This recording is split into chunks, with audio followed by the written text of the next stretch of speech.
Oke, kita langsung aja kali ya. Kita mulai ya. Oke, bismillahirrahmanirrahim.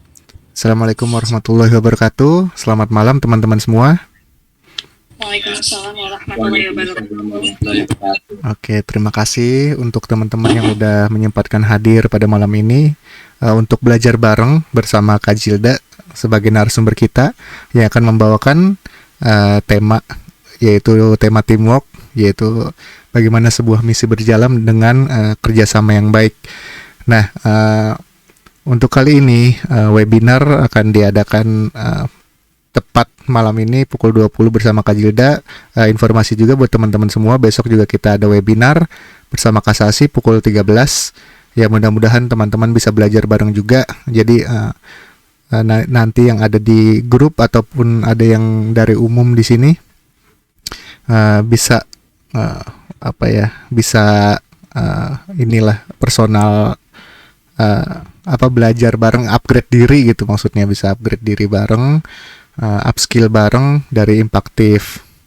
Oke, sebelumnya Kak Jilda, saya silakan untuk perkenalan dan mulai untuk materinya. Boleh dipersilakan untuk Kak Jilda. Oke, makasih buat waktunya Kak Rama. Assalamualaikum warahmatullahi wabarakatuh. Waalaikumsalam warahmatullahi. Nah, selamat malam kakak-kakak komunitas Impaktif. Jadi, malam ini kenalin, nama aku Jilda Maulidianisa. Dan aku sekarang 18 tahun. Jadi mungkin aku bisa panggil di sini kakak-kakak aja ya. Nah, aku biasanya dipanggil Jilda. Dan sekarang kesibukan aku jadi WWF Indonesia Youth Activist. Ini maaf ada kesalahan sedikit. Ini harusnya ada Youth Activistnya. Oh, ada ya di bawah. Oke. Jadi buat informasi aja, WWF Indonesia itu sering banget mengadakan namanya sejenis program untuk melatih teamwork atau melatih skill kita dalam berorganisasi. Contohnya ini program Youth Activist ini. Nah, makanya aku membawakan materi tentang bagaimana sebuah misi berjalan dengan teamwork. Oke, langsung aja. Nah, buat kakak-kakak komunitas Impaktif yang mau kenalan lebih jauh, nanti bisa kita follow satu sama lain. IG aku di sini jilda.ml. Aku banyak memposting beberapa aktivitas aku yang terkait dengan organisasi atau kegiatan yang sedang aku lakukan. Di sana juga aku menambahkan informasi atau apa aja sih kegiatan yang kita lakukan di situ dan pelajaran apa yang bisa aku dapat dari mengikuti kegiatan itu. Nah, terus untuk pengalaman organisasi dan volunteer aku dulu merupakan salah satu bagian dari OSIS di SMA. Nah, untuk sedikit cerita, dulu sebenarnya aku mau dipilih jadi kandidat ketua OSIS. Nah, ada salah satu kakak kelas yang nawarin ke aku, Jioda, kamu nggak mau ini, aku jadiin kandidat ketua OSIS. Nah, aku sebenarnya pengen di saat itu. Sebenarnya aku waktu SMP itu nggak punya pengalaman organisasi apa-apa. Aku cuma ikut kalau nggak salah dulu di Rohani Islam, dan itu pun bukan sebagai ketua. Sedangkan persaingan untuk dapat OSIS di sekolah aku itu dulu sangat ketat. Nah, apa sih yang membuat aku bisa masuk OSIS? Satu adalah kemampuan empati aku. Nanti yang akan aku jelaskan di slide berikutnya. Aku juga tergabung di beberapa organisasi internal seperti Ikatan Keluarga Alumni Pondok Pesantren Darul Ulum. Aku tergabung di Teater Asrama Al-Furqon. Lalu aku juga pernah menjadi kandidat ketua angkatan di asramaku. Aku juga merupakan sekretaris angkatan, karena aku dulu nggak jadi ketuanya, aku cuma kandidat, jadi jatuhnya di sekretaris. Terus aku juga sekarang tergabung di beberapa organisasi seperti WWF Indonesia sebagai youth activist atau volunteer. Lalu ada Global Goals Youth. Ini salah satu organisasi kepemudaan yang bergerak di bidang leadership program. Terus aku juga pernah volunteer di Pintar Bareng Jakarta.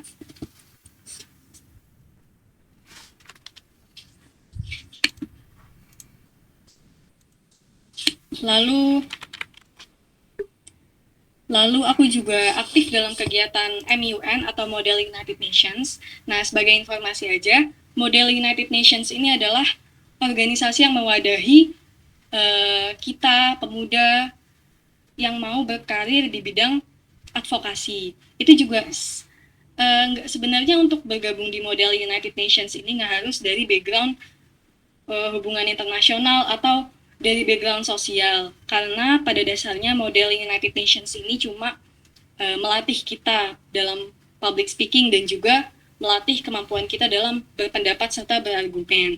Lalu ada juga United Nations Indonesia International Youth Day 2023. Lalu ada ASEAN Youth Summit 2023. Mungkin kakak-kakak kalau tahu KTT ASEAN kemarin, jadi ada salah satu organisasi namanya Indonesia Diplomasi kalau nggak salah, itu mengadakan program namanya ASEAN Youth Summit, di mana 100 orang pemuda dikumpulkan dari seluruh Indonesia buat bergabung dalam diskusi bersama untuk membahas masalah-masalah yang berhubungan dengan SDGs. Nah, ini juga merupakan bagian dari KTT ASEAN kemarin.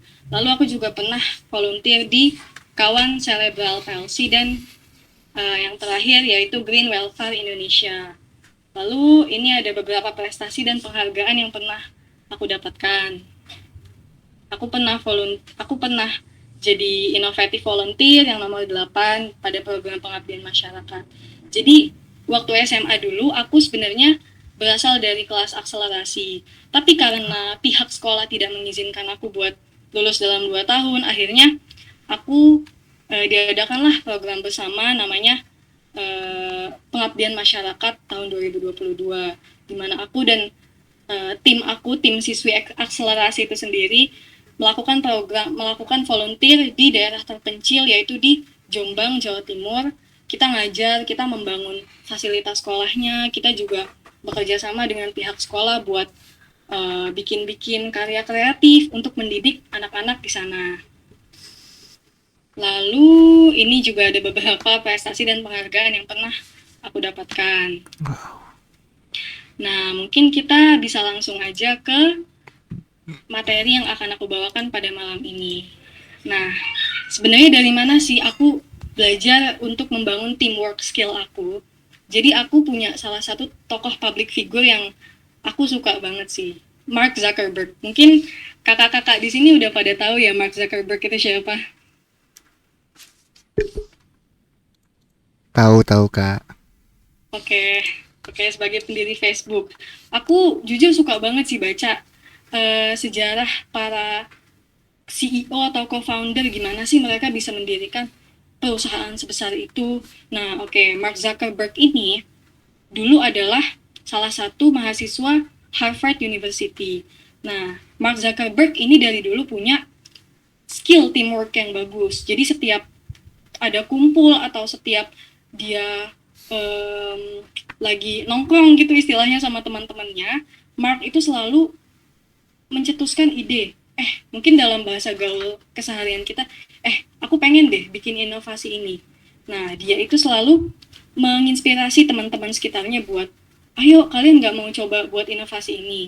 Nah, Facebook itu kan dulu berawal dari keisengannya Mark dan 5 temannya itu membuat sebuah platform di mana kita itu bisa terkoneksi satu sama lain lewat aplikasi yang namanya Facebook. Sebelum bisa berkembang jadi perusahaan sebesar ini sampai sekarang. Nah, kunci yang aku dapatkan dari cerita Mark Zuckerberg itu adalah seorang CEO, seorang presiden, seorang pemimpin. Bahkan walaupun kita nggak jadi pejabat negara atau CEO perusahaan besar pun, kita butuh teamwork. Kenapa? Karena untuk menyukseskan sebuah misi, menyukseskan cita-cita kita, semisal kita mau bikin, aku pengen deh bikin sebuah komunitas kecil gitu, yang mewadahi pendapat atau argumen, atau semisal sharing satu sama lain seperti Impactive Community ini untuk sebuah misi. Nah, aku nggak bisa kerja sendirian karena dimanapun kita berada, kita selalu butuh bantuan orang lain untuk menyukseskan misi kita tersebut. Lalu selanjutnya, bagaimana sih kita memulai untuk belajar teamwork? Mungkin organisasi itu adalah salah satu media ya untuk kita melatih teamwork kita. Namanya juga belajar untuk membangun teamwork atau membangun cara kerja kita dalam sebuah tim, gimana caranya kita bisa memimpin, gimana caranya kita bisa menghargai yang lebih tua dari kita. Nah, itu yang pertama dan yang paling penting adalah ikut organisasi atau komunitas. Oke, mungkin aku menghadirkan beberapa 3 tokoh yang juga jadi public figure aku. Yang pertama adalah Belva Devara, yaitu CEO Ruang Guru. Nah, aku baca tuh artikelnya. Jadi Kak Belva Devara ini sewaktu SMA pernah menjadi ketua OSIS. Lalu ada juga Maudy Ayunda, mungkin udah nggak asing lagi ya dengan sosok Maudy Ayunda ini. Ya. Jadi lulusan Oxford dan Stanford University ini pernah menjadi ketua OSIS di SMA-nya dulu. Nah, dengan bekal ini, ketika Kak Maudy itu pergi ke Oxford, ke Stanford, ke negara lain, Kak Maudy ini punya bekal yang bisa dijadikan senjata, istilahnya gimana dia beradaptasi dengan lingkungan baru. Karena kalau kita join di organisasi, kita bergabung di sebuah komunitas, itu akan secara nggak langsung itu akan melatih kemampuan adaptasi kita. Jadi kita yang awalnya kalau setiap orang kan punya sifatnya masing-masing, ada yang asalnya itu emang baperan, ada juga yang asalnya itu proaktif gitu, suka memimpin, suka bicara. Nah, kalau kita tergabung di komunitas, secara nggak langsung kita juga belajar gimana sih cara kita itu nggak terlalu kelihatan aktif.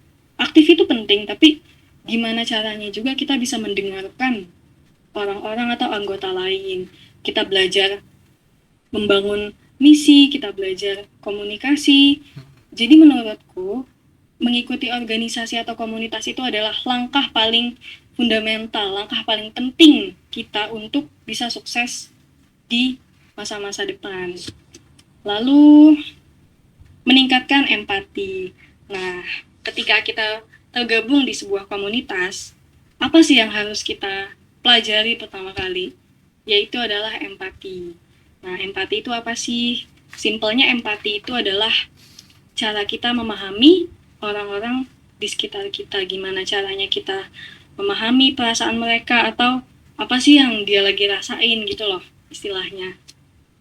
Nah, ketika kita punya sifat empati ini, kita bakal dilihat sebagai sosok yang, oh, kakak ini peduli deh sama aku. Aku ngerasa nggak bisa, kakak ini tanya, nggak bisanya di mana. Nah, itu mungkin contoh penerapan empati di sebuah komunitas. Jadi sesuai pengalaman aku, kenapa aku dulu bisa ditunjuk jadi ditawarin bahkan, kamu mau nggak jadi kandidat ketua OSIS? Soalnya dulu itu waktu lagi zaman COVID-19, angkatanku itu di SMA lagi hancur. OSISnya nggak aktif dan semua kegiatan dibatasi kan. Tapi aku berinisiatif supaya, kenapa kita nggak ini aja, kita nggak tetap aktif mengadakan kegiatan, kita tetap aktif mengadakan event-event, tetapi dengan metode atau cara yang berbeda dari tahun sebelumnya. Nah, itu yang menginisiasikan adalah aku. Lalu, aku nggak bisa dong kerja sendiri. Akhirnya aku bicaralah ke teman-teman OSIS yang lain. Teman-teman OSISku yang lain, kenapa kita nggak buat acara ini aja? Tapi aku perlu bantuan, aku perlu ini. Nah, dengan modal aku bicara seperti itu, aku ditunjuklah jadi ketua panitia untuk beberapa event. Nah, karena hal kecil itu juga, aku sampai dilihat sama kakak kelas, ini kayaknya cocok deh dijadiin ketua OSIS gitu. Padahal sebenarnya aku juga nggak ada niat. Cuman memang karena posisiku adalah siswi akselerasi, jadi aku nggak bisa ikut OSIS lagi pada tahun depannya, pada periode selanjutnya. Nah, itu salah satu contoh pengalaman aku. Nah, mengapa sih empati ini sangat penting? Nah, empati ini berguna buat berhubungan sosial dengan orang lain. Nah, kalau kita menunjukkan empati, kita juga mendapatkan feedback berupa respect dari orang lain. Nah, mungkin kakak-kakak di sini pengen banget kan dapat respect dari orang lain. Pengen dong. Okay. Siapa yang nggak pengen ya kan? Iya, benar banget. Nah, kalau di sebuah komunitas itu kita respect satu sama lain, nah kita juga bakal dapet feedback yang baik dari mereka. Mungkin salah satu quotes atau kutipan yang terkenal adalah perlakukanlah orang lain seperti kamu ingin diperlakukan. Dan hal seperti itu nyata banget ketika kita masuk ke organisasi dan menerapkan sifat empati ini. Nah, apa sih yang minus dalam sebuah komunitas kalau nggak ada empati dalam sebuah tim? Nah, mungkin kakak-kakak di sini pernah ngelihat orang yang sibuk sama urusannya masing-masing, atau mungkin visi misi dalam komunitasnya itu ada tapi nggak ada sifat empati, nggak ada kepedulian untuk menyukseskan misi itu. Nah, yang ada ya udah misi komunitas itu berdiri nggak akan sesuai sama tujuan awal kalau nggak ada sifat empati. Nah, lalu yang selanjutnya adalah memahami dengan baik tujuan tim. Nah, kenapa sih kita harus tahu tujuan dari tim? Karena sebuah tim itu kan dibentuk dengan tujuannya masing-masing. Ada yang tujuannya buat lingkungan seperti WWF atau juga organisasi besar, contohnya apa ya? Mungkin United Nations Indonesia yang aku udah jelasin tadi di awal, itu dia misinya itu untuk menggerakkan pemuda Indonesia supaya aktif dalam berpendapat, aktif dalam bersuara, aktif dalam isu-isu terkini. Nah, apa sih yang ada kalau semisal nih tujuannya WWF itu semisal tidak terlaksana, atau nggak ada sifat, atau sesama anggotanya itu nggak ada yang paham gitu, ini apa sih misinya, ya organisasi atau komunitas itu nggak akan berjalan. Nah, ini juga yang aku pelajari dari Kak Belva Devara dan Mark Zuckerberg tadi yang sudah aku jelaskan di awal. Jadi mereka itu selalu memberi motivasi ke para anggotanya supaya ayo kita harus kembali kepada misi kita di awal. Kita harus guru itu kan misinya buat semacam platform untuk pendidikan ya. Kita harus balik ke awal, tujuan kita pendidikan. Kita nggak boleh melenceng gitu. Dan itu sangat penting supaya apa? Supaya eksistensi sebuah tim itu tetap atau komunitas itu tetap ada. Nah, kalau visi sama misinya udah ada, yang perlu kita lakukan selanjutnya adalah menyamakan visi dan misi ini. Nah, mungkin kalau kita lagi rapat, kita lagi debat di sebuah komunitas, mungkin ada aja ya orang yang gak mau kalah sama kesepakatan. Jadi orang ini tetap berteguh pada pendapatnya sendiri. Aku gak mau ikut mereka, aku gak setuju. Nah, mungkin ini yang jadi tantangan dalam sebuah tim. Jadi menyamakan visi dan misi itu memang sulit, karena nggak semua kepala isinya sama dan ada aja orang yang masih batin gitu. Walaupun dia nggak bilang pun, aku nggak setuju gitu. Tapi kalau udah ganjil atau udah batin di hati, pasti dalam melakukan kinerja atau progres di tim itu pun nggak akan mudah. Pasti ada aja kerikil-kerikil halusnya. Nah, ini yang harus dilakukan. Gimana sih cara menyamakan visi dan misi? Kita harus benar-benar tahu kalau anggota kita itu memahami dengan baik misinya. Kalau semisal posisi kita itu sebagai ketua organisasi, ketua komunitas, kita harus tahu ini anggotaku udah paham semua apa belum ya? Atau ini dengan cara apa? Nah, kita tanya satu-satu, ini udah paham semua kan? Gitu. Soalnya apa? Kalau ada salah satu orang yang masih nggak setuju nih sama visinya, bakal susah di akhirnya. Nah, mungkin cara selanjutnya itu adalah ngasih dia pengertian. Jadi, ini kan berdasarkan voting, misinya adalah A. Nah, kamu harus sadar kalau A ini baik, sesuai voting juga yang kepilih A kan. Nah, mungkin dengan seiring berjalannya waktu, orang seperti itu juga akan sadar dengan sendirinya kalau dia memang harus ngalah sama egonya dia. Nah, gimana kalau posisi kita sebagai anggota biasa? Mungkin kita juga bisa koordinasi ke ketuanya supaya, Kak, ini sepertinya ada yang masih gak setuju deh sama kebijakan atau sama keputusan kita, gitu. Nah, nanti bisa dikoordinasi sama ketuanya. Lalu yang selanjutnya adalah saling menghargai dan membangun komunikasi yang baik. Kenapa? Jadi tadi kan udah kita nih udah ikut organisasi, kita udah membangun empati, kita udah punya misi, terus kita udah memahami visi misinya dengan baik. Yang perlu dilakukan selanjutnya itu adalah saling menghormati dan membangun komunikasi yang baik. Semisal nih, semua udah pada satu visi dan misi yang sama, tapi di tengah jalan ada masalah atau ada perdebatan lagi, ada salah satu orang yang nggak bisa menghargai dan dia nggak komunikatif. Dia dapat informasi A yang itu harusnya penting buat organisasi itu, malah nggak di communicate atau nggak di announce atau nggak disebarin gitulah istilahnya. Dia nyimpen informasi itu sendiri.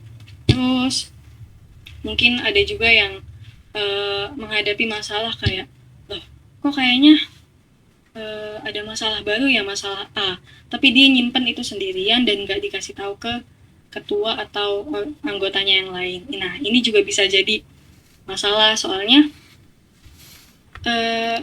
kalau nggak ada komunikasi yang baik dalam sebuah tim itu nggak akan bisa terbuka satu sama lain.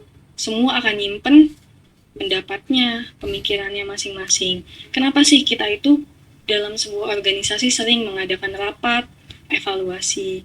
Nah, itu adalah bentuk kepedulian kita terhadap perkembangan komunitas ini gimana. Nah, caranya gimana? Kita harus membangun komunikasi yang baik. Kalau ada rapat, jangan cuma diem aja terus dengerin, oh tapi kayaknya menurutku salah deh, gitu. Itu lebih baik dikeluarkan aja pendapatnya, daripada ujung-ujungnya nanti di akhir malah nyesel.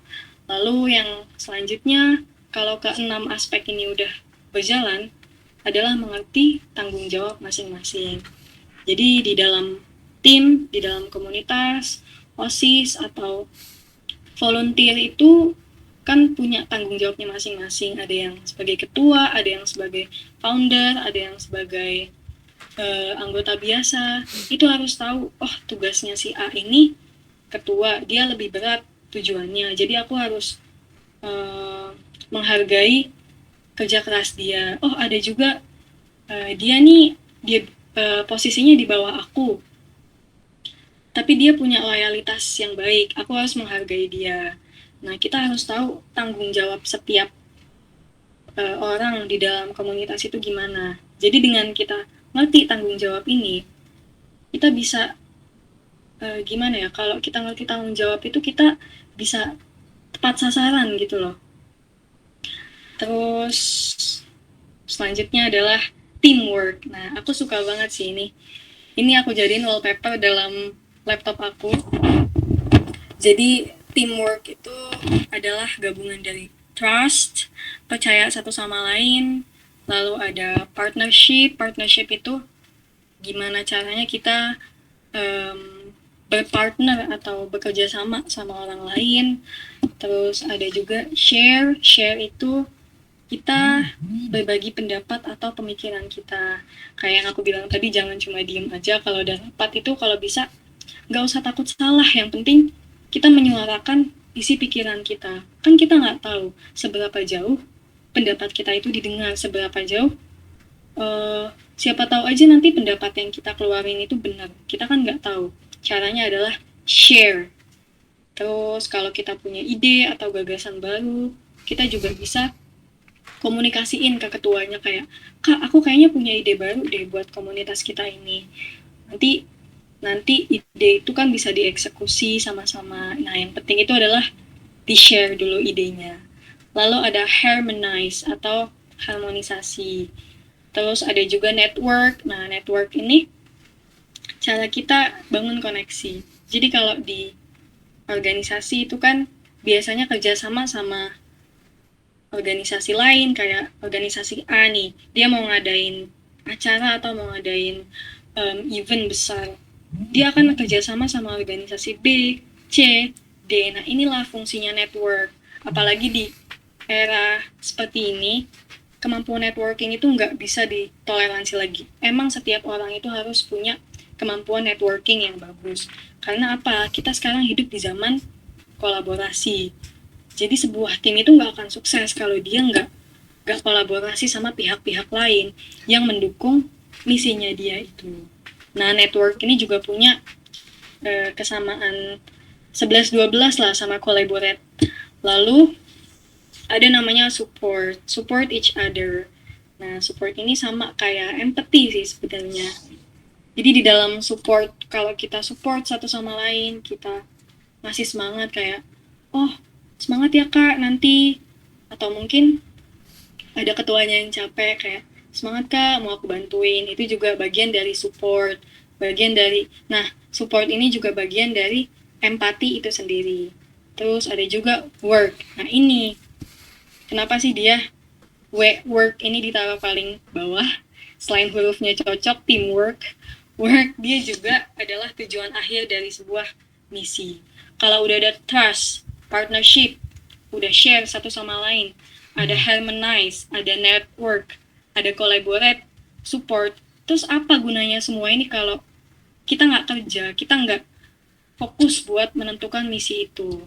Nah, makanya tujuan dari sebuah misi itu kan work. Tapi dalam work itu juga harus dibangun sama elemen-elemen ini. Lalu ada juga, nah ini dia, teamwork itu bisa merubah segala sesuatu menjadi lebih mudah.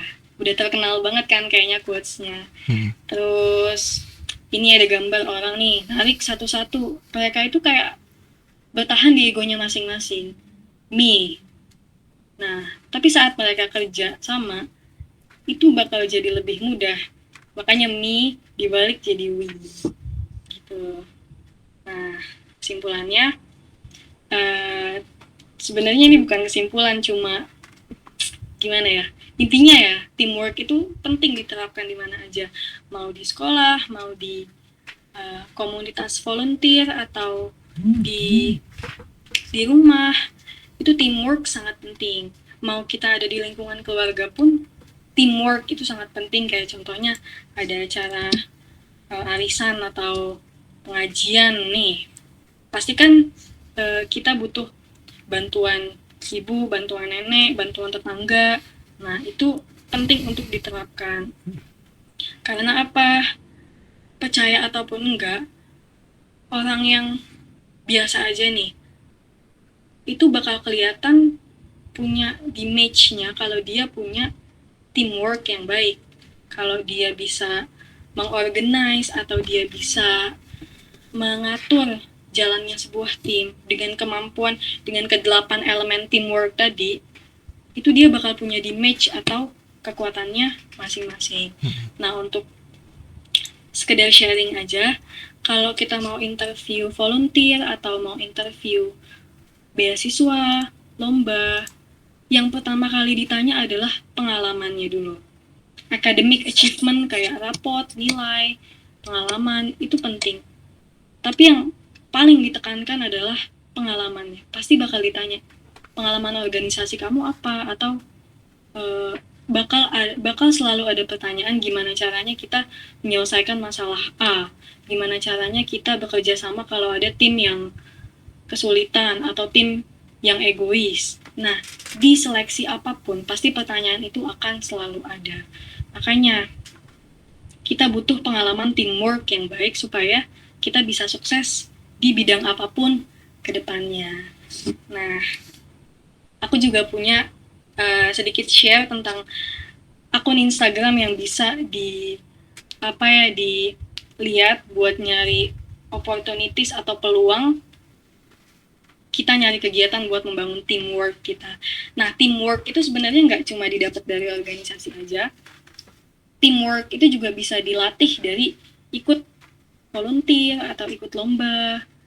Selama itu kita tergabung dalam sebuah tim. Ini ada Indo Relawan. Aku sering banget update atau ikut kegiatan dari Indo Relawan ini sendiri. Di sini banyak banget sejenis program atau aktivitas dari NGO, non-profit organizations, yang ngajak kita supaya ikut berpartisipasi bareng. Nah, apa sih yang aku dapat dari aktif di Indo Relawan ini? Indo Relawan ini, selain aku ngelatih teamwork aku juga dapat koneksi yang baik. Jadi, ketika aku mau nulis esai atau kesulitan interview beasiswa, aku jadi bisa punya mentor gitu. Oh, aku pernah relawan di organisasi ini. Aku bisa tanya kakak ini aja ya buat mempermudah langkah aku ke depannya, buat dijadikan mentor. Jadi memang penting banget buat setidaknya melakukan volunteer 1 atau 2 kali dalam sebulan atau setahun. Lalu ada juga You Report Indonesia buat kakak-kakak di sini yang mungkin ini udah nggak asing lagi ya, buat ngelatih skill advokasi, ngelatih skill speaking. You Report Indonesia ini sering mengadakan kegiatan yang skalanya itu lokal, nasional maupun internasional. Jadi biasanya kita tuh cuma disuruh datang ke satu tempat, terus kita fokus group discussion, kita diskusi satu sama lain, terus bikin project gitu-gitu. Emang simple, cuman ketika kita mau nulis pengalaman, kita interview beasiswa, ini akan sangat membantu.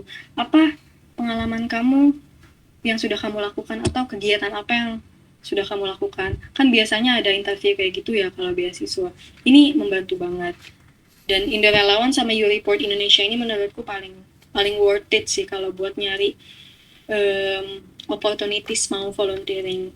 Terus ada juga UNI Indonesia sama Appyouts. Mungkin bisa di follow up lagi ya. Lalu UNI Indonesia ini juga bagian dari United Nations atau PBB-nya Indonesia. Nah, buat kakak-kakak yang mau ngelatih skill speaking, advokasi, banyak banget program yang ditawarkan sama UNI Indonesia dan Appyouts ini. Terus aku kan juga lagi persiapan buat presentasi ke Kuala Lumpur. Nah, aku dapat infonya itu juga dari Appyouts ini. Jadi Instagram itu kan punya kekuatan besar ya di zaman ini buat kita tahu info-info terbaru. Ada apa nih? Nah, mungkin di awal kita mau daftar itu ada feeling of insecure kayak, wah kayaknya aku nggak cocok deh masuk sini. Tapi itu bukan penghalang. Buktinya aku yang nggak punya pengalaman apa-apa dari nol aja bisa tebus banyak organisasi, bisa tebus banyak volunteer atau komunitas. Karena apa? Kita ikut satu aktivitas kecil nih, kayak kita join di Impactive Community ini. Satu aja. Nah, tapi ketika kita mau daftar organisasi atau volunteer atau program lain, pas ditanya, apa pengalaman yang pernah kamu dapatkan? Kakak-kakak tuh nggak kesulitan karena ada pengalamannya, kayak semisal saya pernah aktif di komunitas Impactive atau pernah ikut programnya UNI Indonesia. Jadi kayak gitu.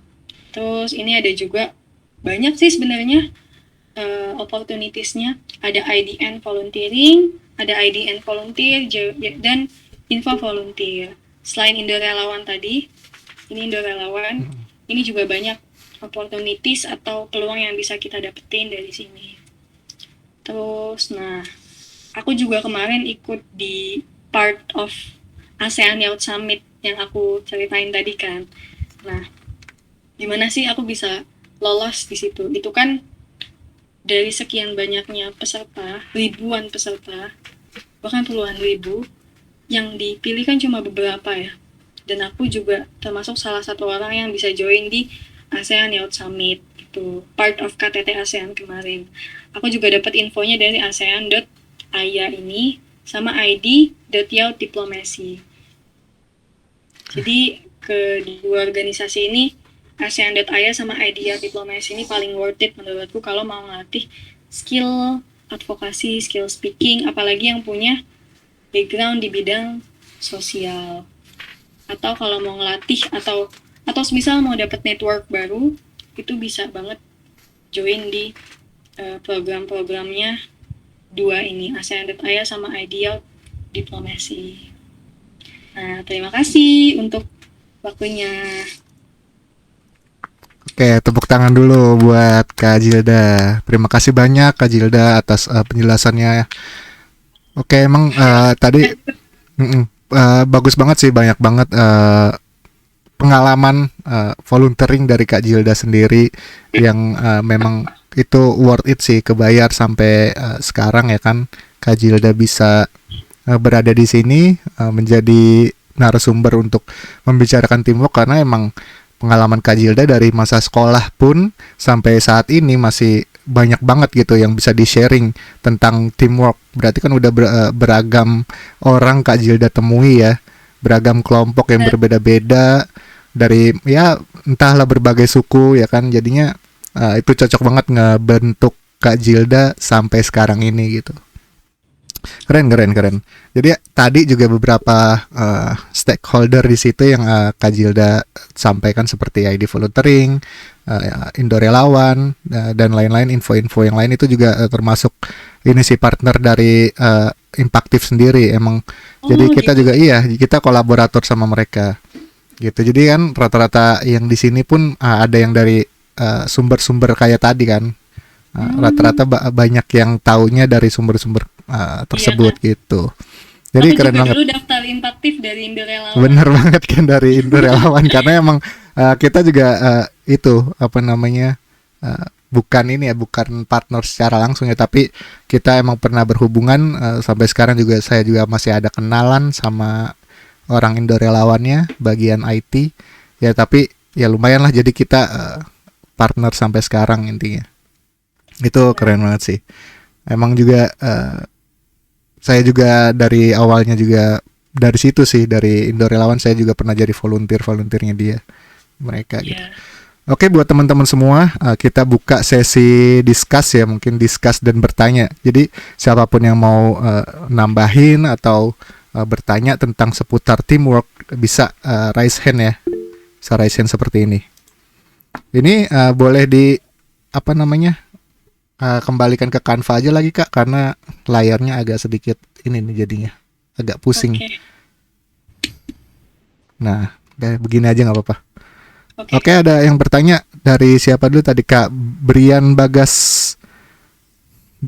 Bagaskara silakan open mic. Oke, sebelumnya terima kasih untuk Kak Jilda yang telah memberikan insightful tentunya bagi teman-teman di sini dan juga saya gitu. Sebelumnya perkenalkan nama saya Brian Bagaskara dan sekarang mahasiswa di Universitas Diponegoro. Kak tadi kan Kak Jilda ini sempat ikut beberapa organisasi gitu ya. Dan mungkin di perguruan ini pun aku juga ikut beberapa organisasi gitu. Nah, yang ingin aku tanyakan Kak, itu gimana sih tanggapan Kak Jilda ketika misalkan dalam satu organisasi itu kan ada yang namanya proker ya atau program kerja gitu. Nah, itu kan jauh-jauh hari bahkan jauh-jauh bulan sebelum adanya proker itu kan biasanya diadakan rapat rutin ya. Rapat rutin antara divisi-divisi gitu.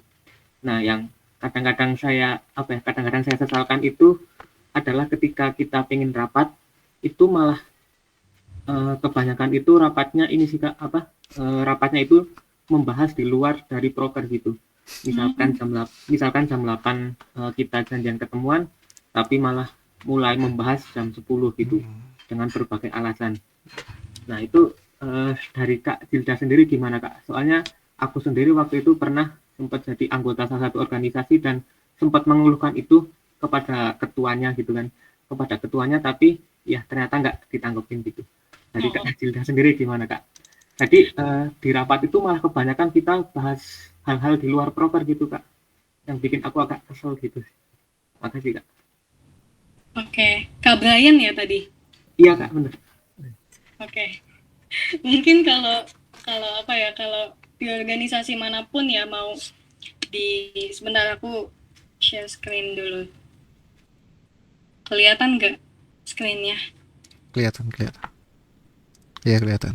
Ya, jadi mungkin mungkin ini sebenarnya lucu juga sih. Soalnya mau kita dimanapun, emang sifatnya rata-rata orang Indonesia itu kayak gitu. Bahkan aku kemarin di ASEAN Youth Summit ketemu sama salah satu dosen kan dari Sampurna University. Dia tuh sempat sharing ke aku. Bahkan event sebesar ASEAN Youth Summit, part of KTT ASEAN itu, para anggotanya itu malah ngalor ngidul. Jadi, misal jam 7 itu harusnya udah ready semua. Nah, ini jam setengah 8 baru baru open registration. Nah, kita kritik kan, kenapa sih ini kok bisa kayak gini?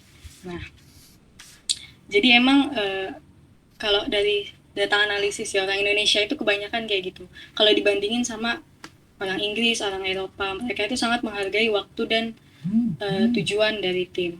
Kalau dari pengalaman aku sih, dulu waktu mau rapat OSIS ya, aku itu ngelihat teman-temanku itu yang lain kok nggak ada yang sadar sih udah jam segini malah nggak ada yang bahas proker, terus ketuanya juga malah nggak tahu kemana, malah ngobrol aja kan. Nah, emang harus kitanya sendiri Kak Brian yang menggerakkan. Jadi jangan mentang-mentang kita itu anggota biasa, kita nggak punya hak buat bersuara. Emang ini agak berat di awal, tapi kita harus tegas ke ketuanya. Kita juga harus tegas ke anggota lain. Mungkin kalau di keseharian kita bakal dipandang, ih sok-sokan banget sih nih orang, atau ih apaan sih? Emangnya dia siapa? Anggota biasa, teriak-teriak gak jelas, sok-sokan tegas. Mungkin bakal dihujat kayak gitu awalnya. Aku pun dulu dihujat. Ih, ini ngapain sih sok-sokan banget? Mau ngendaliin rapat, dia juga bukan ketua, dia bukan siapa-siapa. Tapi emang gimana ya nggak harus tegas kayak ayo dong udah jam segini, bisa aja bilang pelan-pelan ke ketuanya, Pak atau Kak, atau kalau mungkin teman sebaya, ini udah jam segini, coba dimulai aja. Nah, kita harus bisa meyakinkan si ketua itu supaya ayo harus sekarang. Kayak mungkin kalau kasarannya, lah kamu gimana sih, kamu ketua, kamu nggak bisa ngendaliin rapat, malah kamu mundur ngaret sampai jam segini gitu. Tapi dengan bahasa halusnya masing-masing gitu. Terus mungkin itu kan dalam organisasi kecil kayak OSIS ya. Nah, di semua kepanitiaan atau volunteering kayak Peter Bareng Jakarta, terus United Nations Indonesia, bahkan mereka pun, organisasi sebesar itu pun masih banyak banget minusnya, ngaretnya, terus bahkan ketua panitianya aja pun masih santai gitu. Kalau di organisasi sebesar itu sih mungkin kita sebagai peserta atau bukan panitia, non panitia itu nggak bisa apa-apa ya, cuman mungkin bisa bantu kritik dan saran aja, kayak semisal event di organisasi model United Nations nih, ini contoh aja ya, itu ngaret, nggak jelas, terus panitianya juga nggak ramah, itu bisa aja kritik dan saran. Kita nyampain kritik dan saran kita ke salah satu panitianya. Karena apa? Emang kita awalnya bakal dipandang sok-sokan, cuman itu yang terbaik buat acara atau supaya rapatnya itu bisa berjalan dengan baik. Kayak contohnya tadi program kerja yang tadi Kak Brian bilang ngalor ngidul, terus yang lain malah bahas-bahas yang lain. Gitu emang kesimpulannya dari diri kita sendiri itu harus berani speak up gitu Kak Brian. Itu dari pengalaman aku aja sih. Gitu. Sudah Kak. Oh iya, makasih banget ya Kak Cinta. Iya, sama-sama Kak Berarti Brian. intinya itu emang ini sih ya Kak, apa SDM Indonesia yang kayak gitu dari dulu. Nah iya, soalnya fun fact juga sih, aku kan kemarin ngobrol sama beberapa dosen juga ya. Alhamdulillah itu kayak aku dapat pengetahuan baru. Emang dia itu salah satu alumni LPDP di Inggris kan. Dia bilang di Inggris itu setiap ada rapat, setiap ada acara, setiap ada wisuda, itu dia kalau di rundown jam 7 pas mulai, nah selesainya jam 8, menit-menitnya, speakingnya, mau dia pejabat, mau dia anggota biasa, mau dia parlemen, mau dia menteri, itu nggak boleh nggak boleh nambah-nambahin, nggak boleh ngulur-ngulur waktu gitu kan. Biasanya kalau ada acara di Indonesia kan, ada Pak Menteri nih datang semisal mau ngasih sambutan, tapi itu nggak masuk di rundown, itu nggak boleh, karena orang Inggris itu memang sangat menghargai partisipannya. Jadi itu sih yang bikin mereka lebih maju dari kita. Gitu Kak Brian. Oke, ada lagi dari Kak Brian? Apa sudah cukup? Cukup Kak, makasih. Oke, sip banget Kak Brian. Ini masih ada lagi dari Kak Sabrina dan Kak Zahra. Mungkin bisa dari Kak Sabrina dulu ya untuk bertanya atau memberikan tanggapan. Silakan. Oke Kak, makasih atas kesempatannya. Kenalin aku Sabrina Tia, kalian bisa sapa Sabrina. Aku mau nanya nih sama Jilda, tapi sebelumnya aku mau apresiasi, keren banget. Karena biasanya seorang pemateri tuh cuman fokus sama materinya aja, tapi Kak Jilda kayak fokus sampai benar-benar kita tuh paham, kita bisa nerima materinya. Thank you Ya, banget, makasih Kak Sabrina. keren. Aku mau nanya yang nomor 9 itu, 10 billion strong. Jadi kemarin itu aku mau daftar kan, tapi aku belum pernah daftar di yang kayak internasional gitu. Nah, bisa ceritain dikit atau spill dikit gitu. Kalau di 10 billion strong itu ngapain, terus peran kita tuh sebagai apa? Makasih. Oke. Mungkin Kak Sabrina. Kak Sabrina mungkin tahu ini dari ini ya, info-info Instagram gitu yang seliweran. Iya, benar. Nah, aku juga sama Kak. Nah, jadi 10 billion strong ini kan sejenis apa ya, kayak sejenis program di bawahnya. Programnya itu kalau nggak salah Green Leaders Academy. Nah, yang mewadahi itu 10 billion strong. Sebenarnya di program itu belum ada ini sih Kak, belum ada aktivitas apa-apa. Soalnya aku juga kemarin baru dapat emailnya itu kalau nggak salah tanggal 13 September. Dia itu kayak sejenis, bukan webinar ya, kayak dia itu 11-12 kayak nomor 7 ini Global Goal Scout. Dia itu kayak platform yang mewadahi pendapat atau aspirasi atau aksi kita di bidang lingkungan. Nah, 10 billion strong ini kan kalau nggak salah pusatnya di Ghana atau di India, aku agak lupa ya. Memang bahasa yang digunakan itu bahasa Inggris. Tapi aku udah sempat join di grupnya dia sih. Jadi memang organisasi internasional kayak Global Goal Scout, 10 billion strong itu sama aja sih di mana-mana. Cuma ngasih leadership program, tapi ada memang beberapa organisasi atau program yang juga ngadain focus group discussion terus bikin project bareng. Itu awal mungkin kalau di posternya itu nggak dikasih tahu, tapi pas kita join di situ itu banyak banget kegiatannya. Kayak contohnya ini mungkin alternatif yang Kak Sabrina bisa ikut di United Nations Indonesia ini.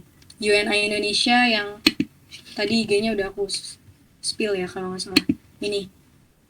Nah, di UNI Indonesia ini, aku kemarin itu join di International Youth Day Green Skills. Jadi aku emang suka banget belajar tentang climate change, lingkungan gitu kan. Makanya aku join di 10 Billion Strong. Nah, terus di UNI Indonesia kalau nggak salah di Hari Kepemudaan kemarin, International Youth Day, itu aku kan datang ya ke sana. Aku kira itu cuma webinar biasa aja. Ternyata kita itu beneran di mentoring langsung, kita bikin project kayak apa nih inovasi yang bagus buat meningkatkan green skills atau skill climate change, pengetahuan SDGs kita. Nah, itu di luar ekspektasi aku, ternyata wah worth it banget nih eventnya. Dan UNI Indonesia ini nggak sekali dua kali sih ngadain, berkali-kali dia ngadain dalam 1 atau range 2 bulan gitu. Balik ke pertanyaan Kak Sabrina tadi, mungkin kegiatannya itu belum ada, baru join ke grupnya aja karena batas registrasinya ulang itu kan tanggal 14 September. Aku udah regis, aku udah masuk grupnya, tapi untuk aktivitasnya belum ada, baru di spill aja bakal ada leadership program gitu Kak Sabrina, kayak sejenis webinar tentang kepemimpinan gitu Kak. Oh, jadi nanti kita nggak perlu speak up pakai bahasa Inggris ya, cuma ngikutin aja gitu. Mungkin kalau bahasa Inggris semua karena itu internasional itu wajib bahasa Inggris Kak. Cuman kalau kita mau pasif pun cuma dengerin aja nggak apa-apa sebenarnya. Soalnya itu bukan organisasi sih, lebih ke kegiatan gitu. Nah, kita ikut kegiatan itu kita dapat sertifikat. Gitu sih sepaham aku sejauh ini soal 10 billion strong tadi. Itu Kak Sabrina. Oke. Terus aku ada pertanyaan terakhir. Itu kan kamu kegiatannya banyak banget. Ngebagi waktunya gimana? kebetulan aku kan juga setiap gini, kalau berdasar pengalaman aku ya, kalau kegiatan volunteer atau kegiatan kayak ASEAN Youth Summit gitu, itu nggak setiap hari diadakan. Jadi selain aku bisa mengimbangi akademik aku juga bisa bagi waktu. Simpelnya gini aja sih Kak, kalau semisal kita ada halangan nih, semisal jadwalnya tabrakan, kita bisa izin, kita juga bisa izin nggak ikut, tapi di lain hari kita evaluasi lagi kayak, oh ternyata yang kemarin aku nggak ikutin itu bahas ini, terus kita pelajarin lagi di lain hari, jadi kita juga nggak ketinggalan gitu Kak Sabrina, kita masih bisa up to date, masih bisa upgrade pengetahuan kita. Terus kalau di pondok pesantren kan dulu emang sepadat itu ya kegiatannya. Mungkin yang bisa aku lakukan adalah gimana caranya kita tuh nggak ada waktu luang dalam 24 jam itu, kita tidur 6-8 jam. Mungkin aku dulu 4-5 jam aja sih, saking seringnya ngerjain tugas dari organisasi ini, dari organisasi A, B, C, mesti ada aja agenda. Nah itu gimana caranya habis kita selesai ngerjain tugas dari organisasi A, itu langsung ke B, langsung ke C, gimana caranya kita tuh punya loyalitas, kayak kalau kita udah join di situ, ya udah gimana caranya kita bisa ngelatih loyalitas kita buat organisasi itu. Jadi kita udah join nih, semisal di Global Goal Scout, malah udah waktunya rapat malah jalan-jalan atau malah ke tempat lain. Itu kan juga sama aja ngulur waktu. Jadi kalau dari prinsip aku sendiri sih Kak, sebenarnya dalam waktu 24 jam itu kita punya banyak waktu selagi kita bisa manage waktunya. Nah, cara manage-nya itu gimana? Kita harus terjun langsung. Kita nggak bisa belajar teori gimana cara memanage waktu yang baik, atau dari influencer di Instagram kan biasanya ini ya, gimana sih cara manage waktu yang baik. Kita nggak bisa cuma dengerin pendapat mereka aja, kita juga harus terjun langsung ke organisasinya buat melatih skill manajemen waktu kita. Gitu Kak Sabrina. Oke, makasih banyak Kak Zilda. Iya Kak Sabrina. Oke, kita lanjut ya. Masih ada 2 lagi nih. Kalau masih ada yang mau bertanya-tanya masih boleh sih angkat tangan. Cuman ini kita urutin lagi. Masih ada Kak Zahra dan Kak Nadif. Silakan untuk Kak Zahra dulu. Oke, terima kasih Kak Rama. Salam kenal Jilda, kenalin aku Zara.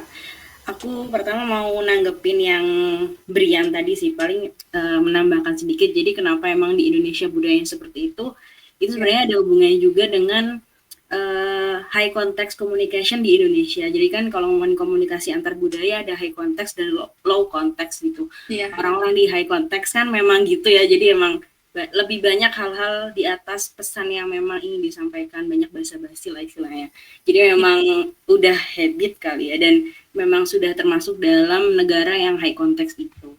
Nah, untuk pertanyaan buat Jilda nih, menurut Jilda tuh seberapa esensial sih teamwork ini harus dimiliki oleh seorang pemimpin? Misalnya di satu organisasi ternyata pemimpinnya itu malah masih self-centris gitu, masih ketika pengambilan keputusan atau gimana belum ada teamworknya gitu, atau masih ego lah istilahnya. Nah, sebagai anggota yang baik gitu, dengan tetap menjaga kesopanan dan juga teamwork yang ada di diri kita, sebaiknya tuh kita menghadapinya seperti apa gitu sih. Oke Kak Zahra. Oke, makasih banyak ya Kak Zahra. Iya, buat insight-nya tadi, buat pengetahuan kakak-kakak di sini juga sangat diapresiasi. Terus kalau dari pandangan aku, kalau boleh sharing sih, aku itu orangnya emang berani dari kecil. Jadi kalau ada yang sekiranya melenceng, kalau aku punya ketua yang self-centric, kayak yang tadi Kak Zahra bilang, kalau dia masih mempertahankan egonya, biasanya aku itu sebelum aku biasanya kalau orang self-centric gitu kan, dia nggak mau disanggah kan, dia nggak mau dikasih masukan. Sedangkan posisinya dia itu ketua. Nah, itu kan poin yang bikin kita kesel gitu kadang. Sebelum aku bicara sama bos atau ketua tim yang kayak gitu, biasanya aku itu bikin rancangan dulu. Aku nulis nih, kamu mau bilang apa, aku mau bilang apa nanti, terus kenapa aku bisa bilang ini, buktinya apa aja. Kayak semisal aku punya bos self-centric yang mau proker nih, dia bikin program kerjanya sendiri tanpa tanpa masukan anggota lainnya. Nah, itu kan sama aja kayak ngapain kamu jadi ketua, kamu yang kerja sendiri, kamu nggak ngelihat potensi anggota yang lain, nggak minta pendapat, gitu kan istilahnya. Aku biasanya ngumpulin bukti-bukti dulu. Kayak kayak contohnya biasanya sih aku bilangnya, maaf kak, mungkin kakak bisa kasih atau minta pendapat teman-teman atau anggota yang lain dulu, kenapa aku jabarin buktinya.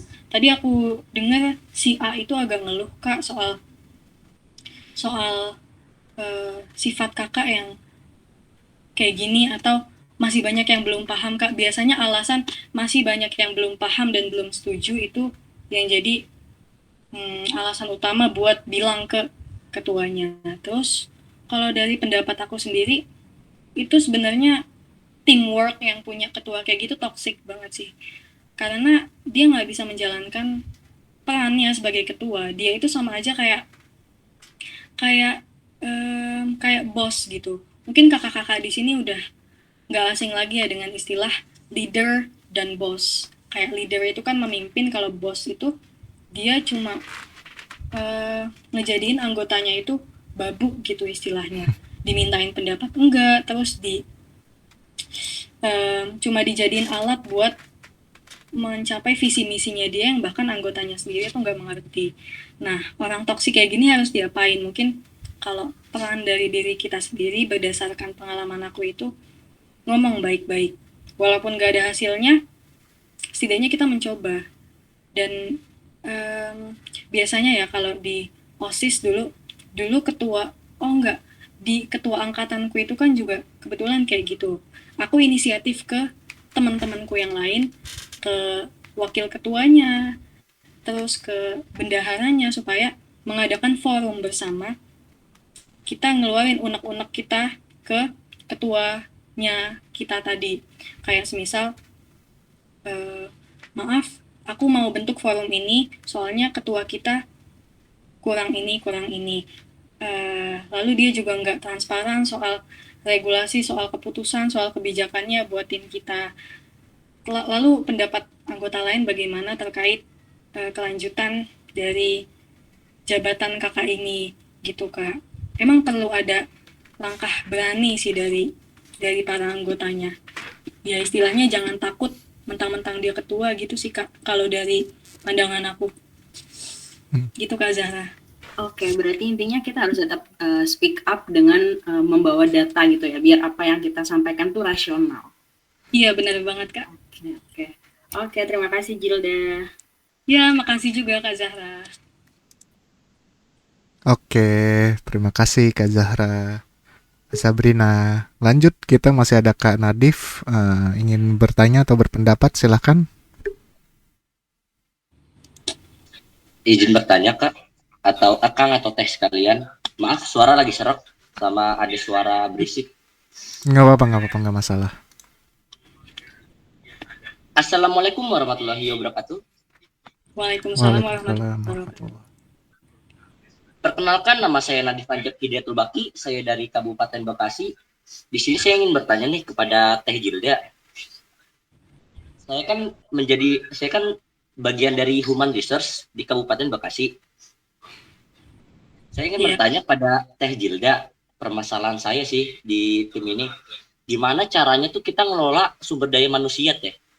Sedangkan tuh rata-rata di Kabupaten Bekasi tuh tahulah berbeda sendiri daripada di daerah Jawa Barat. Karena kan di daerah Jawa Barat kan emang dia bahasanya halus, sama dia tuh dari cara apa ya namanya, kalau saya dari cara bahasanya tuh halus, nggak kayak Bekasi. Sama dia tuh rata-rata aktif teh. Kalau orang-orang Bekasi kan, orang wilayah 3 kan dia itu slow respon semua. Itu mungkin Iya, gimana caranya kita tuh ngatur sumber daya yang ada di itu. Sumber daya aja sih teh. oke. Mungkin kalau aku simpulin, gimana caranya kita ngatur orang-orang yang bahasanya terus latar belakangnya itu beda gitu ya Kak Nadif. Iya sih teh. Oke. Oke, balik ke pengalaman aku lagi. Aku asli Jakarta, sekarang juga tinggal di Jakarta. Tapi dari kecil aku sering banget pindah-pindah. Aku juga SMA di pondok pesantren di Jawa Timur, di Jombang. Nah, aku itu memang suka berorganisasi anaknya. Tapi pas aku ke Jawa Timur, bahasa aku yang biasanya bahasa Jaksel, terus yang biasanya lolo gue harus full adaptasi gimana caranya bisa ngerti gimana sih kultur atau budayanya orang Jawa Timur kayak gimana. Nah, emang aku juga ngerasain sih Kak Nadif. Aku dari Jakarta, aku dapat job jadi aku juga dulu pernah jadi humas, terus dapat tawaran jadi kandidat ketua angkatan tadi kan. Waktu orasi visi dan misi, aku ngerasa, lah kok kayaknya nggak ada yang paham ya sama bahasa aku. Soalnya emang rata-rata di sana itu pakai bahasa Jawa. Aku yang belum ngerti apa-apa bahasa Jawa, tiba-tiba harus ngerti mereka itu budayanya kayak gimana. Jadi mungkin kalau dari aku sendiri ya Kak, kita yang harus ngerti aja sih gimana, kita yang harus bisa adaptasi, kita yang harus baca, oh ternyata orang dari Bekasi atau orang dari Jakarta atau orang dari Jawa Timur ini karakternya A, B, C, beda-beda. Nah, ketika kita berhadapan sama orang Jawa Timur, ketika aku nih berhadapan sama teman-teman aku di Jawa Timur, itu beda saat aku sama teman aku yang di Jakarta. Mungkin di Jakarta aku bisa ngomong lolo gue terus ketawa ngakak gitu biasa. Nah, tapi ketika aku di Jawa Timur, aku budaya Jawa itu kan yang aku bisa dapatkan selama 3 tahun di sana itu kan sangat menjunjung tinggi nilai-nilai kesopanan, etika, adat itu beda sama aku di sana. Jadi mungkin kesimpulannya adalah kita yang harus bisa adaptasi Kak Nadif. Jadi Kak Nadif misal ngelihat orang Bekasi ini, loh kok kayak gini ya? Sedangkan orang Jawa Barat itu beda sama orang Bekasi. Kak Nadif sendiri yang harus memahami sendiri dan nyari solusinya gimana sih menghadapi mereka ini satu-satu dengan karakter yang beda. Jadi gitu sih Kak Nadif. Balik ke diri kita sendiri.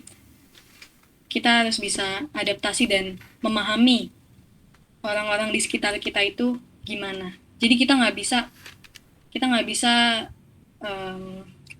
egois kayak pokoknya orang Bekasi atau orang Jawa Barat itu kayak gini, aku nggak mau kenal sama dia. Mungkin kasarannya gitu ya Kak Nadif. Tapi mungkin yang bisa Kak Nadif lakukan adalah back lagi ke coba pahamin kayak kenapa mereka bisa bahasa mereka itu seperti itu, kenapa Jawa Barat sama Bekasi itu beda. Nanti Kak Nadif yang akan menyesuaikan diri sendiri. Jadi yang pertama itu mungkin harus dipahami dulu budayanya kayak apa, bahasanya kayak apa. Yang kedua, kita yang adaptasi. Gitu Kak Nadif. izin bertanya lagi teh. Yang dimaksud tuh kan setiap izin mati dulu deh. Kan setiap wilayah kan ada human resource-nya masing-masing. Nah, Iya. di wilayah Bekasi tuh emang tahulah dia paling berbeda sendiri sama di Bandung. Itu yang saya tanya tuh bukan perbedaannya teh. Itu yang saya tanya tuh bagaimana cara kita tuh memperbaiki suatu wilayah gitu tuh teh, biar apa ya gitu sih, paling memperbaiki aja sumber daya manusia yang ada di itu. Karena kan emang udah berbeda banget, emang udah jauh lah dari kualitasnya kan. Kalau misalnya kita pegang suatu jabatan kan kalau kualitasnya juga rendah kan kita susah. Sama ini teh, saya kan pernah nggak gagal sih, bisa dibilang gagal jadi MC. Mungkin karena faktor keprofesionalan. bagaimana caranya tuh kita biar bisa profesional teh. Karena kan saya nggak klop awalnya sama pasangan MC saya. Jadi untuk kedepannya gimana maaf teh lagi sakit. Gimana caranya tuh saya tuh kerjanya tuh profesional teh sama teman saya yang pengen MC bareng gitu teh. Biar klop aja gitu. Nah, Oke, sebelumnya maaf boleh ini gak? Boleh tanya dulu gak? Mas Nadif itu maksudnya organisasinya itu di apa ya? Di pemerintahan kah? Di Mhm. korporasi kah? Di organisasi sosial kah atau apa? FOJB Kang. FOJB itu apa? Forum OSIS Jawa Barat Kang. Oh, jadi sekolah ya ini ya? Iya Kang. Oh, iya. Jadi lebih jelas jadinya dalam organisasinya organisasi apa ya kan? Nah, mungkin silakan Kak Jilda. Hmm, mungkin kalau sepaham aku soal soal pertanyaan Kak Nadif tadi, kalau Kak Nadif tadi mungkin nanyanya gimana sih cara kita tuh harus ngapain gitu supaya supaya memperbaiki human resource di sana gitu ya Kak Nadif. Langkah kita itu harus ngapain? Kenapa ini Kak Nadif jadi left? Baru mau dijelasin. Nggak apa-apa lanjut aja mungkin Kak biar yang lain dengar juga. Oke deh. Mm-mm. Mungkin karena pengalaman aku juga masih basic di OSIS dan organisasi em, internal, eksternal kayak WWF, kayak United Nations Indonesia tadi, itu gimana ya? Kalau kita nemu orang yang mungkin yang dimaksud Kak Nadif tadi adalah orang yang susah buat diarahin gitu. Aku ngerasa sendiri sih Kak. Eh, orang-orang di pondok pesantren itu saat aku mondok dulu SMA beda sama waktu aku di Jakarta. Mungkin di Jakarta aku nemu orang-orang dari high class yang mereka kalau ngomong, kalau berdebat, kalau berpendapat itu udah high banget lah istilahnya. Nah, tapi ketika aku di pondok, semua ide-ide aku, visi misi aku itu sulit buat menjelaskan ke mereka. Jadi mereka itu mau nanya pun nggak paham gimana nanyanya. Kayak aku pernah dicurhatin dulu sama salah satu anggota aku di angkatan, Kak, Mbak Jilda, manggilnya di sana Mbak kan. Mbak Jilda, aku bingung. Tadi Mbak Jilda ngomong apa pas rapat, aku soalnya nggak ngerti. Nah, itu kita harus terjun langsung, kita harus ngejelasin ke dia satu-satu kayak, oh ini loh tujuan kita. Nah, kayak yang aku bilang tadi, kita juga pertama sebelum kita mengedukasi, sebelum kita ngasih tahu ke mereka, kita juga harus paham, oh orang ini backgroundnya dari daerah sini agak terpencil, mungkin dia karena nggak tahu apa yang lagi aku omongin, bahasa aku terlalu tinggi atau gimana. Aku yang harus menyesuaikan diri supaya dia itu bisa paham. Itu langkah dari kita, gitu. Terus tadi pertanyaan kedua Kak Nadif apa ya? Tentang ini Soal dia apa namanya pernah jadi MC tapi oh gagal iya gitu MC. kan. Mm-mm. Nah itu Hmm, gimana tuh? Oke. Jawabannya sebenarnya 11-12 sih. Kita yang harus menyesuaikan sendiri. Kalau MC kan partneran, ya sama aja. Em, ilmu tentang teamwork ini juga diaplikasikan kan kalau jadi MC. Iya kalau dia MC sendiri. Kalau MC-nya berdua, bertiga, dari nada suara, terus dari ketepatan temponya, dari nada udah apa lagi ya. Ya pokoknya gitulah soal MC. Kan memang harus kerja sama terus. Kalau kita ngerasa nggak cocok sama partner MC kita, eh, gimana ya? Kita nggak boleh egois intinya. Kalau kalau kalau latihan MC kan biasanya ada komando, ada mentornya nih. Kita jangan egois, oh aku ngerasa nggak cocok sama dia, aku males, aku gagal jadi MC.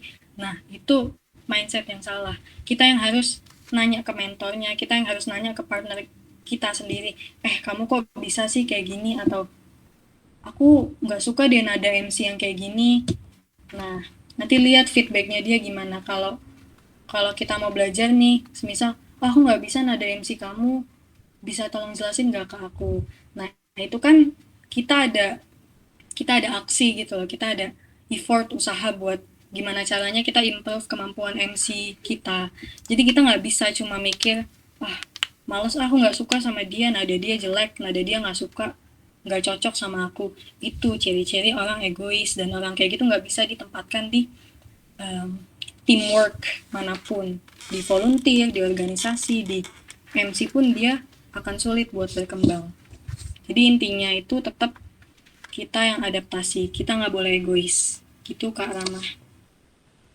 Karena Nadifnya udah ada ya? Udah ada. Udah nyimak dari Oke. tadi. Oke, gimana Kak Nadif? Kalau masalah profesional kayak tadi ya Teh. Oke deh. Gini, paling saya nambahin ya, boleh ya. Iya, Jadi nggak apa-apa, Kak. ini dari kacamata saya. Jadi saya ini kan udah di korporasi ya. Kalau dari pengalaman korporasi itu, kenapa sih di korporasi itu ada yang namanya interview?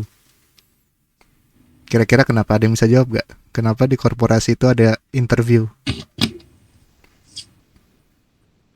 Interview itu sebenarnya untuk ngefilter kandidat mana yang paling cocok, yang paling pas, dan yang paling kompeten untuk menjadi sebuah tim, ikut ke dalam tim di organisasi perusahaan tersebut. Makanya ya perusahaan-perusahaan manapun pasti ada yang namanya interview. Jadi misal pun di sekolah mau ngadain open recruitment OSIS, harusnya tetap diadakan interview. Karena apa? Untuk memfilter SDM mana aja nih yang cocok buat masuk di tim kita. SDM mana nih yang kompeten buat jadi join di organisasi kita. Karena tanpa adanya interview, tanpa adanya brainstorming dan segala itu yang ngefilter itu semua, jadi nantinya kita akan mendapatkan SDM yang kurang kompeten untuk kita, yang kurang pas untuk kita, yang emang bukan sejalan visinya sama kita. Nah itulah kenapa korporasi ngadain interview. Nah kemudian dari yang segi Kak Nadif itu merasa gagal sebagai MC, sebenarnya Kak Nadif itu bukan gagal, karena nggak ada di satu percobaan siapapun di percobaan pertamanya itu akan perfect. Nggak ada buktinya tiba-tiba percobaan pertama itu perfect. Jadi itu adalah cara Kak Nadif yang nantinya harus diimprove terus. Karena yang namanya public speaking, biar nggak grogi ngomong kayak gini, ngomong kayak Jilda, kayak saya gitu di sini, itu perlu beberapa tahun. Mungkin ada bagi orang beberapa tahun untuk improve skill ini. Ada yang cuma beberapa bulan, itu tergantung orangnya lagi. Tapi nggak ada yang namanya satu hari itu semalam langsung jadi, nggak ada. Jadi itu harus terus dilatih sama Kak Nadif, sama siapapun yang ada di sini, nggak cuma Kak Nadif. Jadi seperti public speaking, soft skill yang lain itu sebenarnya sangat perlu. Nah itu kenapa Impaktif hadir di kalian, karena emang itu visi kita, termasuk untuk gimana caranya kalian develop skill kalian yang terutama soft skill. Rata-rata karena yang ada di bertebaran di mana-mana, di ruang guru, di Udemy, itu adalah hard skill. Yang mana hard skill emang cocoknya untuk langsung diterjunkan ke korporat, tapi soft skill akan lebih cocok untuk dimanapun, nggak cuma di suatu bidang tertentu, tapi cocok seperti public speaking, nggak cuma jadi narasumber, nggak cuma jadi pembawa acara gitu, tapi bisa menjadi leader atau apapun itu berdasarkan komunikasi yang baik, public speaking yang bagus gitu. Jadi soft skill itu more than hard skill sih. Nah itu adalah visi dari Impaktif sendiri gitu. Jadi nggak ada yang namanya gagal di pertama itu udah pasti percobaan pertama, nggak ada yang perfect intinya. Jadi terus positif, terus juga mengembangkan diri ya buat teman-teman semua. Ya paling itu sih tambahan dari saya. Mungkin ada yang ingin bertanya lagi dan menanggapi? Atau sudah cukup kiranya? Kita ternyata sudah 1,5 jam. Hampir 1,5 jam ya kita di sini. Wah, keren sih, keren. Kakak-kakak semua. Wah, ini masih ada lagi dari Kak Brian. Silakan, mungkin makin seru makin malam ya. Silakan. Oke, sebelumnya Kak Rama terima kasih. Tadi aku sempat dengar Kak Rama ini yang membahas tentang kegagalan gitu. Dimana kegagalan itu kan suatu hal yang mungkin lumrah gitu bagi semua orang. Nah, aku ingin bertanya sih Kak, menurut Kak Rama sendiri gimana sih tanggapannya tentang orang yang apa ya selalu gagal dalam berbagai hal gitu Kak? Misalkan gagal dalam pendidikan itu, misalkan gagal beasiswa atau Hmm. gagal dapat magang atau gagal mendapatkan IPK yang diinginkan gitu. Kalau misalkan dalam ekonomi juga bagi teman-teman yang mungkin udah kerja gitu ngerasa gagal untuk apa ya untuk memperbaiki ekonomi keluarga gitu Hmm. dan masih banyak lagi gitu. Nah, dari Kak Rama sendiri gimana sih Kak caranya untuk apa ya misalkan kira-kira untuk mengatasi hal-hal kegagalan seperti itu Kak, karena terkadang gagal itu kan bisa menjadi membuat orang itu depresi gitu, bahkan nggak sedikit orang yang merasa gagal terus akhirnya bunuh diri gitu. Ya, Nah, dari Kak Rama sendiri gimana Kak cara oke. mengatasinya? Iya, sip banget. Makasih Kak Brian ya. Ini semua ada di pengalaman saya juga sih. Teman saya ada yang gila kena mental illness gara-gara dia merasa gagal. Gara-gara dia nggak punya kerja. Gara-gara dia nggak punya skill. Bener-bener jadi gila. Literally gila gitu. Literally ngomong sendiri, bla bla bla gitu. Sama pun kita semua nggak mungkin nggak ngerasain gagal. Nggak ada satu orang pun yang nggak ngerasain gagal gitu. Gagal itu kan artinya kita nggak mencapai ada dari KRB juga ya. Gagal itu kan artinya kita nggak mencapai apa yang keinginan kita ya kan gitu, nggak mencapai apa yang jadi target kita gitu. Gimana sih cara ngurangin kegagalan? Meminimalisir lah ya, meminimalisir kegagalan. Sebenarnya kembali lagi sih kalau misalkan itu berkaitan dengan rezeki itu udah diatur oleh Tuhan kita ya. Jadi kembali dalam urusan agama pun kita harus lebih baik. Tapi gimana sih dalam hal konteks sebagai manusia kita tuh menanggulangi yang namanya kegagalan. Yang pertama kita harus tahu dulu, kita harus tetapin dulu goal yang emang nggak terlalu yang memungkinkan kita untuk meraihnya. Jadi misal nih untuk sekarang misal ini goal impaktif misalkan setahun lagi jadi perusahaan seperti Facebook itu ya boleh aja gitu visi seperti itu, tapi kalau diganyangkan terus, kalau tanpa faktor hoki, tanpa faktor kerja keras, ya cuman bohong. Jadi jatuhnya ntar mikirnya gagal gitu loh. Jadi kita tempatin dulu nih goals kita yang bisa kita raih sedikit demi sedikit dulu gitu. Jangan langsung yang misalkan ya ada orang pengangguran sekarang terus tiba-tiba bermimpi 1 bulan lagi bakal kerja di Amerika gitu, secara tiba-tiba itu nggak ada. Jadi intinya kita harus rencanain dulu, targetin yang kemungkinan kita bisa capai, terus rencanakan step-stepnya apa aja tuh yang bisa mencapai ke situ. Jadi ibaratnya kita nge-step itu kita apa ya? Kita harus melangkah sukses dari kesuksesan yang kecil-kecil. Untuk meraih kesuksesan yang besar itu kita harus melangkah dari kecil-kecil. Sama pengalaman saya juga, saya banyak gagal, termasuk dalam hal wirausaha. Wirausaha pada tahun 2019 itu saya dengan tim saya bikin yang namanya travel agent. Waktu itu ya udah cukup gede lah tender-tender di pada tahun 2019. Tapi karena adanya teamwork yang tidak baik, adanya keegoisan dari kita semua, ibaratnya rakus duit lah ya. Itu masing-masing mentingin egonya. Yang satu kita ada 4 founder, yang 3 kecot gitulah ya, bahasa Betawinya apa ya, berantem gitulah ya, nggak saling suka karena yang satu bosi, yang satu apa gitu. Itu karena teamwork yang baik. Makanya di sini kenapa ada Kak Jilda buat nerangin teamwork yang baik seperti apa. Jangan sampai yang kayak gitu terulang lagi. Nah, jadi termasuk untuk meraih kesuksesan intinya yang pertama harus optimis dulu, terus rencanain, terus ya intinya rencanain dari sukses-sukses yang kecil lah yang bisa digapai. Terus jangan berhenti buat develop diri sendiri, karena di zaman sekarang nggak bisa yang ngandelin apa ya, kalau nggak ngandelin skill gitu, kalau nggak ngandelin soft skill dan hard skills kita itu sangat-sangat susah gitu untuk naik lebih tingginya.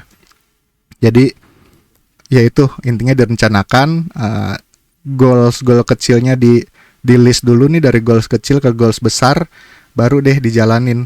Nah misalkan path-nya itu, perjalanannya itu nggak mulus, ya direncanain lagi sampai tercapai ke goals besarnya. Gagal, kalau kata Mas Arwino, gagal membuat perencanaan apa nih, berarti merencanakan kegagalan. Ya itu ada quotes-nya tuh. Keren banget sih.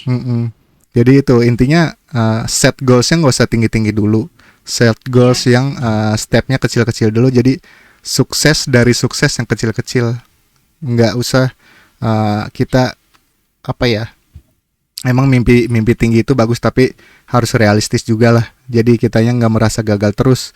Gagal itu kan cuma ada di otak ya. Mungkin sebenarnya kita mungkin disuruh berhenti dulu sejenak, menikmati suasana sekitar dulu, baru nanti digaskan lagi. Siapa tahu seperti itu. Ya kayak saya sendiri pun dari tahun 2020 itu nganggur, sama kena apa namanya, di-cut gitu, di unpaid, sampai pada tahun kemarin awal 2023 baru dapat panggilan lagi.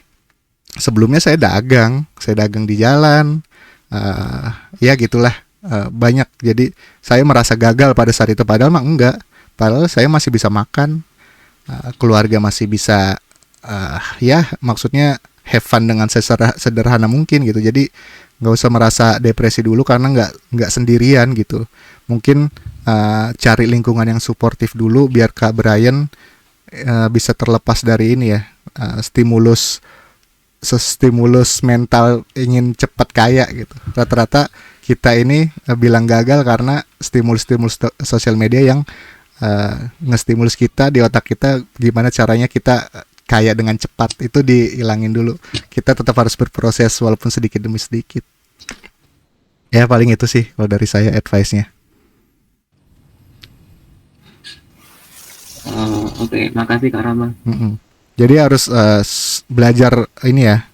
Maksudnya belajar dalam artian asah skill apapun yang bisa Kak Brian asah gitu. Jangan pesimis lah. Walaupun lingkungan jahat, tapi ya nggak semua orang itu jahat. Pasti ada yang masih ngedukung. Ya mungkin ada lagi yang ingin bertanya atau menambahkan dari Kak Jilda sendiri, apakah sudah cukup Kak? Mungkin aku ngasih tambahan sedikit aja sih Kak. Ini quotes sih buat mengakhiri webinar kita kali ini. Mungkin ada quotes yang bilang kalau bermimpilah besar gitu. Sebenarnya aku sedikit mengevaluasi sih, yang benar itu bermimpilah yang kecil-kecil dulu aja. Nah kalau udah digapai nih mimpi yang kecil ini, barulah kita menggapai mimpi-mimpi lain yang realistis. Jadi kita itu selalu ngerasa puas gitu. Oh kita bisa mencapai mimpi kita yang ini. Karena apa? Karena sejak awal mimpi kita itu realistis. Jadi mimpi dulu yang kecil-kecil, nanti kalau udah tergapai kita mimpi lagi. Kan enak kalau mimpi kecil tapi tercapai. Gitu Kak, tambahan dari aku. Oke, mantap banget dari Kak Jilda ya untuk penutup kita. Terima kasih banyak buat teman-teman semua. Kita udah 1,5 jam ya di sini, ternyata di luar ekspektasi. Saya kira hanya 1 jam gitu atau kurang dari 1 jam. Ternyata respon dari teman-teman itu mantap banget. Keingintahuan dari teman-teman itu juga mantap banget sih. Jadi kita terbuka juga wawasan baru dari setiap masing-masing pertanyaan, dari setiap masing-masing individu yang ada di sini. Mudah-mudahan webinar ini menjadi manfaat yang baik, artinya menjadi efek butterfly. Walaupun efeknya kecil, tapi siapa tahu menjadi angin topan. Artinya angin topan itu ya dahsyat gitu loh di masa depan.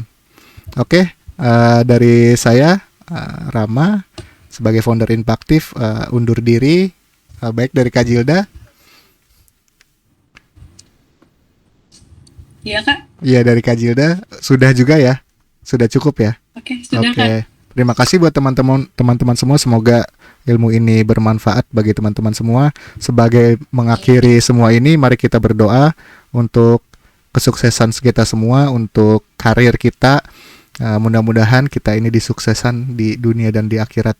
Mari berdoa bersama-sama. Berdoa dimulai.